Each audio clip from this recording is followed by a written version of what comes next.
Meet Akka, the magnificent goddess of fertility and strength, whose story continues to captivate those who seek to understand Finland's rich mythological heritage. Known by many names, Maamoinen, Rauni, and Mother Earth herself, Akka stands as the divine feminine counterpart to the thunder god Ukko. When these celestial lovers unite, thunder rolls across the skies, bringing life-giving rain to the lands below. As the wife of Ukko, Akka represents the fertile earth itself, embodying the nurturing aspects of nature. But don't mistake her for a passive force. She's a goddess of remarkable power whose influence extends from the smallest seedling to the mightiest harvest. One of her most fascinating connections is with the sacred rowan tree, which is believed to protect against lightning's fury. Finnish families would plant these trees in their yards, believing Akka's protective energy would shield their homes from nature's destructive forces. During the harvest season, farmers would seek Akka's blessing, performing rituals and offering the first fruits of their labor. They understood that this powerful goddess held sway over their survival, controlling both the fertility of the soil and the success of their crops. In Finnish homes, Akka was honored as the guardian of the hearth and home. Women would invoke her name during childbirth, believing her nurturing energy would protect both mother and child. Her presence was felt in every aspect of domestic life, from the growing of herbs to the preparation of healing remedies. Akka was celebrated on Matopaiva, spring equinox. Snakes and worms were her sacred animals. It was believed that after the long winter, Akka woke up in Maapaiva, and all the worms and snakes rose from the ground and danced in her honor. Several myths and chants about Akka were changed in the Middle Ages, and she became one of the several variations of the Virgin Mary. So next time thunder rolls across Finnish skies, remember Akka, the mighty Earth Mother, dancing with her beloved Ukko, continuing their eternal cycle of creation and renewal. In the beginning, when there was nothing but endless sky and primordial waters, there lived Ilmatar, the virgin daughter of the sky and goddess of air. Her name, meaning Iris, speaks to her ethereal nature as one of the most powerful forces in Finnish mythology. Picture this magnificent being descending from the heavens to float upon the ancient waters. For 700 years, she drifted through the cosmic sea, until one fateful day when a duck, searching for a place to nest, found refuge upon her knee. The bird laid 7 eggs, 6 of gold and 1 of iron. As they began to warm up on Ilmatar's knee, the heat grew intense, causing her to shift. The eggs tumbled into the waters, but rather than being destroyed, they transformed. The shells became the earth and sky. The whites formed the moon and stars, while the yolks became the radiant sun. But Ilmatar's role as creator wasn't finished. With graceful movements, she continued to shape the world. Every footprint became a pool for fish. Every gesture carved the contours of the land. Her touch brought life to everything she encountered. The waters themselves impregnated her, and after centuries of bearing this divine child, she gave birth to Vainamoinen, who emerged not as an infant, but as a wise old man. This remarkable son would become one of the greatest heroes in Finnish mythology. Even today, Ilmatar's legacy lives on. Her name graces a celestial body, Asteroid 385 Ilmatar, and her story has inspired countless works of art, music, and literature. She reminds us that creation isn't just an act of power, but one of patience, nurturing, and transformation.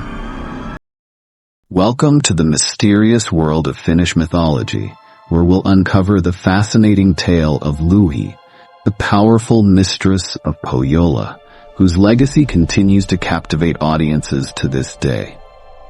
Picture a northern realm shrouded in mystery, where a remarkable queen rules with both wisdom and might.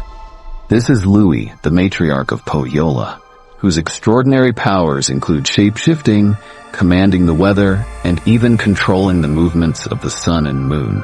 With her prominent features and commanding presence, she stands as one of the most powerful female figures in Finnish mythology. But Louhi is far more complex than first meets the eye. As a devoted mother, her beautiful daughters are sought after by heroes from distant lands. When suitors come calling, she sets them seemingly impossible tasks, not out of malice, but to test their worth. One such challenge led to the creation of the magical Sampo, a mystical mill that could produce endless wealth.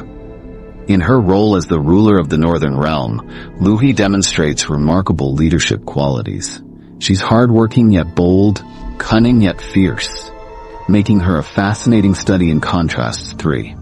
Her domain, Pohjola, while often depicted as a dark and mysterious place, flourishes under her guidance. Perhaps most intriguingly, Louhi possesses shamanic powers that connect her to the very essence of nature.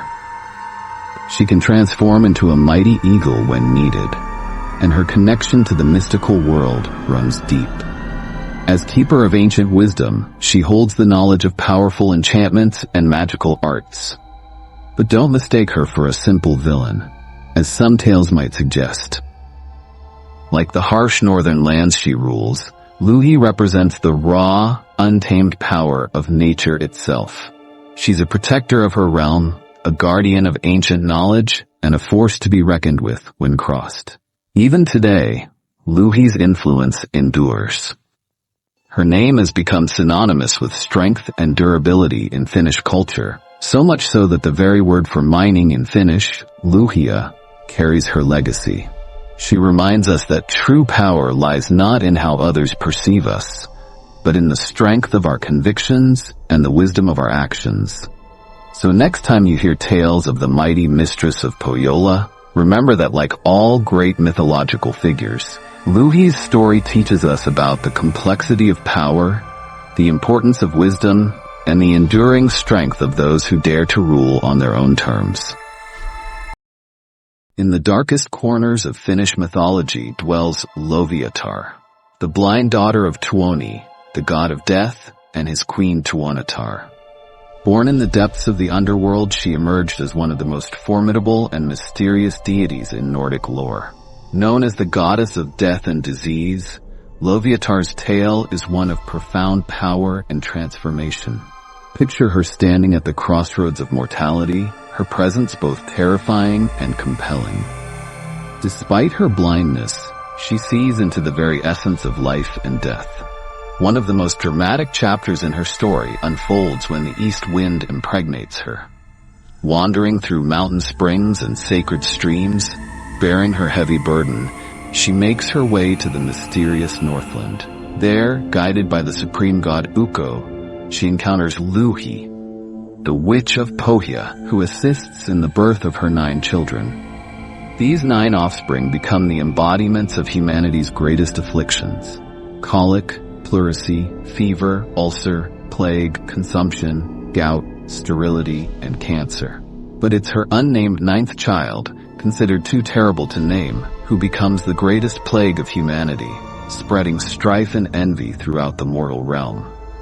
What makes Loviatar particularly intriguing is her complex identity. In some tales, she's interchangeable with Louhi, the powerful mistress of Pohjola, suggesting these fearsome figures might be 2 faces of the same divine being. This duality speaks to her multifaceted nature as both a destroyer and a powerful feminine force. Even today, Loviatar's influence echoes through Finnish culture, reminding us that in nature, creation and destruction are eternally intertwined. She teaches us that even the darkest aspects of existence serve their purpose in the grand tapestry of life. In the radiant realm of Finnish mythology shines Paivatar, the magnificent goddess of the sun, whose very name means Lady Sun. Picture her weaving silver threads of sunlight into the most beautiful garments imaginable, her presence bringing warmth and light to the world. As one of the most revered deities in Finnish folklore, Paivatar possesses extraordinary beauty that matches her divine status. She owns the precious silver of the sun itself, using it to create not just clothing, but also exquisite jewelry that young maidens dream of wearing. Legend tells that maidens would often call upon Paivatar, hoping she might share some of her radiant silver treasures with them. Her generosity was as boundless as the sunlight she commanded, though she carefully chose who was worthy of her gifts. Before Christianity reached Finnish lands, Paivatar held immense power as the ruler of life and light itself. Her influence was so profound that when Christianity arrived, her attributes were often merged with those of the Virgin Mary, showing just how deeply she was woven into Finnish spiritual life. But Paivatar's story holds another fascinating dimension. She is known in folk poetry as the mother of wasps, connecting her to both creation and protection. Under her other name, Loviatar, she takes on an even more powerful role as the creator of fire itself, bringing warmth and light to humanity. Even today, Paivatar's legacy continues to illuminate Finnish culture, reminding us that light and life are precious gifts to be cherished. Her story teaches us that true power lies not just in possession, but in the generous sharing of our gifts with others. Imagine standing at the edge of a Finnish lake, where the mist dances across the water's surface, and you might just catch a glimpse of Vellamo, the magnificent goddess of waters, with her flowing seafoam hair and dress woven from waterfall spray. As one of the most powerful figures in Finnish mythology, Vellamo rules over all waters, from the smallest lakes to the mightiest seas. She's not your typical temperamental water deity. Instead, she forms a unique bond with the people who depend on her realm. Picture her sitting gracefully on a rock in the middle of the sea, combing her golden hair while watching over her domain. Together with her husband Ahti, god of the depths, she governs the underwater realm of Pohjola. While Ahti represents the mysterious depths, Vellamo embodies the life-giving surface waters that sustain all living things. But what truly sets Vellamo apart is her special relationship with fishing communities. Unlike other water deities who demand mere appeasement, she actively collaborates with fishermen, guiding fish into their nets when properly respected. She's also a protector of sailors, wielding the power to calm stormy seas or summon tempests when needed. Among her more mystical attributes are her magical cows that graze on underwater meadows. During misty mornings, she brings these ethereal creatures to the surface to feed on water hay, creating an enchanting spectacle for those lucky enough to witness it. Her very name comes from the Finnish word Vellamo, meaning to churn, perfectly capturing the eternal movement of waves and waters under her command. This powerful goddess maintains a delicate balance between nature's forces and human needs, representing both the nurturing and potentially dangerous aspects of water. Even today, Vellamo's legacy lives on in Finnish culture, inspiring artists, writers, and musicians. She reminds us of our vital connection to water and the importance of maintaining harmony with nature's forces. So next time you're near any body of water in Finland, remember that you're in the realm of Vellamo, the benevolent goddess who continues to watch over her watery domain.